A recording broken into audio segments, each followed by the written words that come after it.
Imaginez une jeune femme nommée Sophie. Ambitieuse et déterminée, elle rêve d'une carrière épanouissante et d'une vie personnelle riche.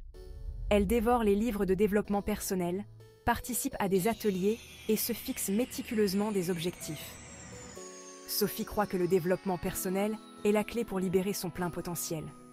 Cependant, la poursuite incessante de Sophie pour s'améliorer se transforme progressivement en obsession.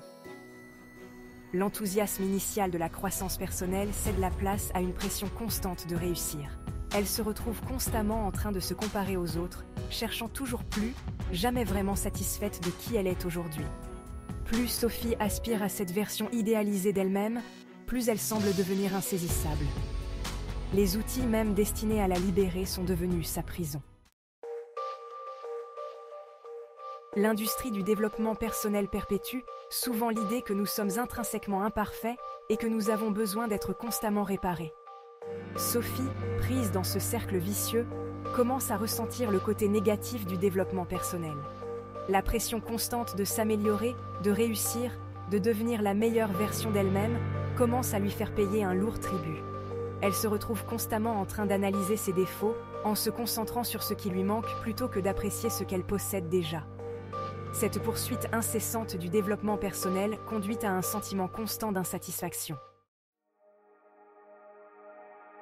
Le problème avec la recherche d'un soi idéalisé est que cela nous prédispose à la déception. Sophie, malgré tous ses efforts, rencontre inévitablement des revers. Des objectifs ne sont pas atteints, des délais ne sont pas respectés et l'image soigneusement construite de son soi idéal commence à s'effondrer. La pression constante pour réussir, pour être à la hauteur de cette image idéalisée, pèse sur la santé mentale de Sophie. L'anxiété devient une compagne constante et la joie qu'elle trouvait autrefois dans ses activités diminue. Quatrième partie. Accepter l'imperfection et nos limites. Une véritable croissance personnelle exige que nous acceptions nos imperfections, que nous acceptions nos limites, et que nous trouvions la paix avec la nature désordonnée et imprévisible de la vie. Sophie, épuisée et désillusionnée, atteint un point de rupture. Elle réalise que sa poursuite incessante du développement personnel est devenue contre-productive, l'éloignant du bonheur et de l'épanouissement. Sophie commence à se concentrer sur l'acceptation de soi plutôt que sur l'amélioration de soi. Cette nouvelle compassion lui permet de ressentir une paix intérieure qu'elle n'avait jamais connue auparavant. Cinquième partie. Trouver la liberté en lâchant prise. La véritable croissance personnelle commence souvent lorsque nous laissons tomber le besoin de nous améliorer constamment.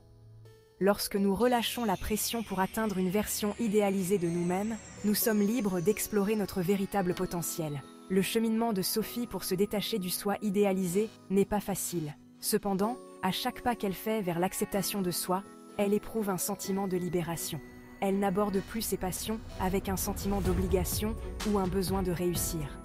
Au lieu de cela, elle se permet simplement d'apprécier le processus, d'être présente dans l'instant et de trouver satisfaction dans l'expérience elle-même. Sixième partie. Le véritable chemin vers la croissance personnelle. Le parcours de Sophie nous enseigne que la véritable croissance personnelle ne consiste pas à rechercher sans relâche une version idéalisée de nous-mêmes. Il s'agit d'accepter nos imperfections, d'accepter nos limites et de trouver de la joie dans le voyage, pas seulement dans la destination. La véritable croissance personnelle est un voyage continu, pas une destination.